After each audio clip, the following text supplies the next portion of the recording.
Assalamualaikum warahmatullahi wabarakatuh. Selamat pagi teman-teman. Selamat pagi pada dosen pengampu mata kuliah keterampilan komunikasi, Ibu Munawwaroh SPMSI. Perkenalkan, nama saya Siti Nurul Fajri. Dengan NIM 1712422087 dari Prodi D4 Administrasi Peraturan Digital. Pada kesempatan kali ini saya akan menjelaskan mengenai komunikasi untuk tugas UTS saya.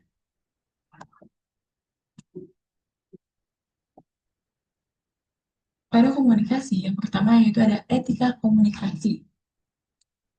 Etika komunikasi merupakan standar atau pedoman yang mengatur bagaimana seseorang berkomunikasi dengan penuh tanggung jawab, sopan, dan profesional dalam dunia kerja, terutama di perusahaan layanan publik seperti PT Asuransi Jasa Indonesia. Etika komunikasi sangat menentukan kualitas pelayanan dan citra dari suatu perusahaan. Selanjutnya yaitu ada prinsip etika berkomunikasi. Yang pertama yaitu ada menghargai lawan bicara. Artinya, kita tidak boleh memotong pembicaraan dan menggunakan sapaan yang formal. Yang kedua yaitu ada menggunakan bahasa yang jelas dan sopan, baik secara lisan maupun tulisan. Yang ketiga yaitu ada menjaga kerahasiaan informasi, terutama data nasabah. Yang keempat yaitu ada tidak mengandung unsur diskriminatif, menghakimi atau merendahkan. Dan yang terakhir itu ada sikap profesional dalam menyampaikan pesan dan menerima kritik. Dalam komunikasi, yaitu ada komunikasi intrapersonal dan komunikasi interpersonal. Yang pertama yaitu komunikasi intrapersonal. Artinya, proses komunikasi yang terjadi dalam diri seseorang. Contohnya, di saat kita berpikir, menganalisis situasi sebelum merespons, dan memahami emosi diri kita. Dalam konteks kerja, komunikasi intrapersonal membantu karyawan untuk mengontrol emosi ketika menghadapi nasabah yang marah, menentukan pilihan kata sebelum berbicara, dan mengelola stres dan serta beban kerja dengan cara yang lebih rasional. Yang kedua yaitu ada komunikasi interpersonal, artinya komunikasi yang terjadi antara dua orang atau lebih, seperti contoh di gambar ini. Ini menjadi kompetensi inti dalam dunia kerja karena menentukan efektivitas koordinasi kerja tim dan layanan pelanggan. Karakteristiknya yang pertama yaitu dua arah dan terdapat umpan balik. Yang kedua menggunakan komunikasi verbal dan non-verbal.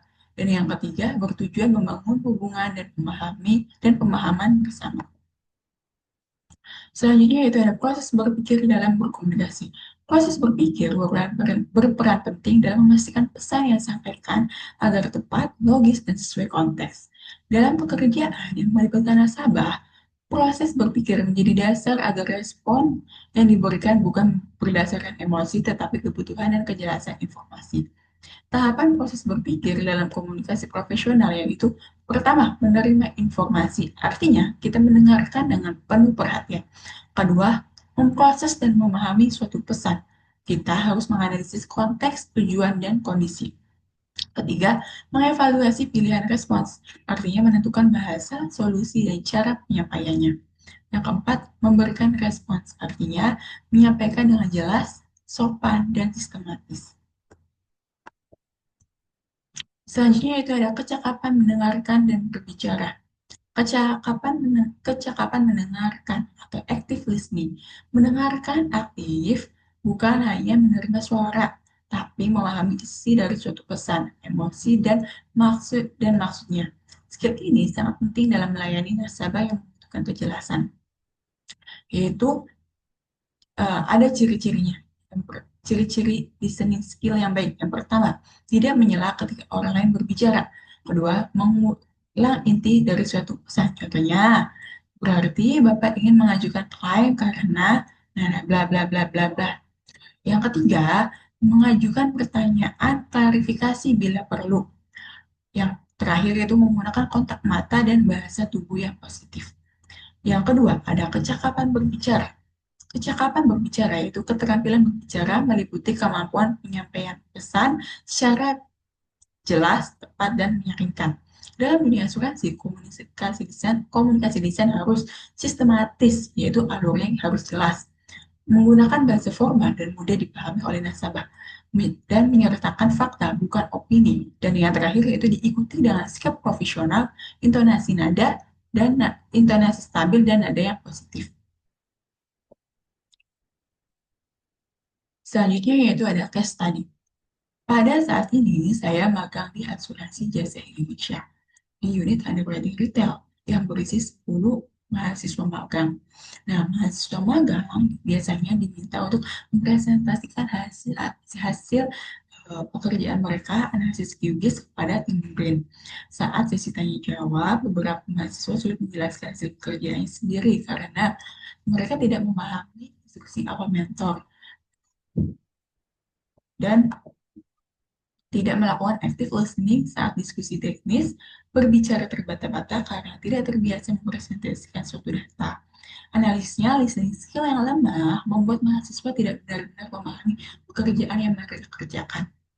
Dan speaking skill kurang terlatih sehingga informasi yang disampaikan membingungkan. Pembelajarannya biasakan mencatat poin penting setiap rapat atau diskusi. Lakukan latihan berbicara sebelum presentasi dan gunakan teknik prep point, reason, example, point untuk menjelaskan informasi secara struktur.